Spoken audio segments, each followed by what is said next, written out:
Loss of a generic thing or indeterminate thing. Okay, so pag specific thing is determinate. So ibig sabihin, specific kind of thing na wala siyang katulad. Okay? Pero pag sinabi mong generic thing, indeterminate thing, meron siyang ibang katulad. Okay? So, pag sinabi mong loss of a generic thing o Article 1263 ng Civil Code of the Philippines, kapag ka nawala o nasira yung bagay na dapat mong i-deliver, hindi ka exempted sa obligasyon. Kasi, dun sa specific thing, kapag ka nawala o nasira yun, bago mo pa i-deliver, exempted ka na sa obligation kasi specific thing, wala ka namang ipapalit dun. Pero pag generic thing, halimbawa, may obligasyon kang mag-deliver ng 10 sakong bigas o 10 kilong bigas. Di ba? So, kung magdi-deliver ka ng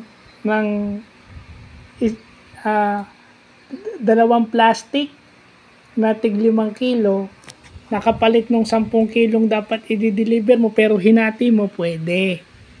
So, ibig sabihin, pag generic thing yung iyong generic o indeterminate thing yung i-deliver mo, pag nawala or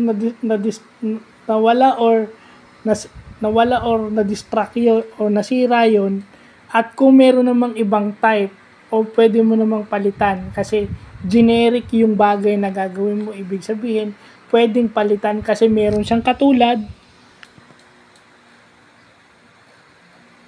palitan mo. Pero kung kasi yung iba kasi yung specific at saka generic, pag generic thing, hindi ka exempted sa obligasyon kahit bago mo pa i-deliver yun.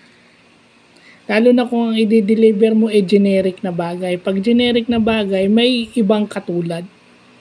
General siya. Bawa, walis o bunot. Di ba?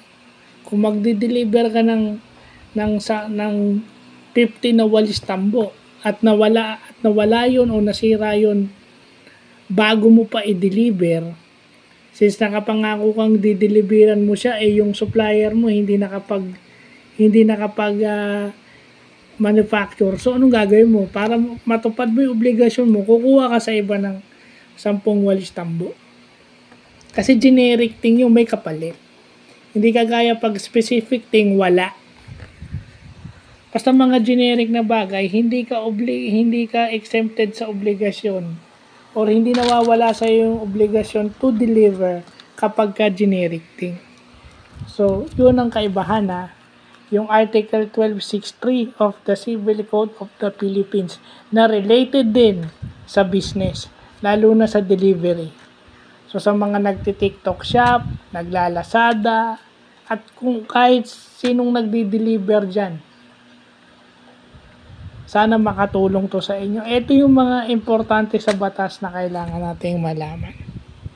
So, yun lang po.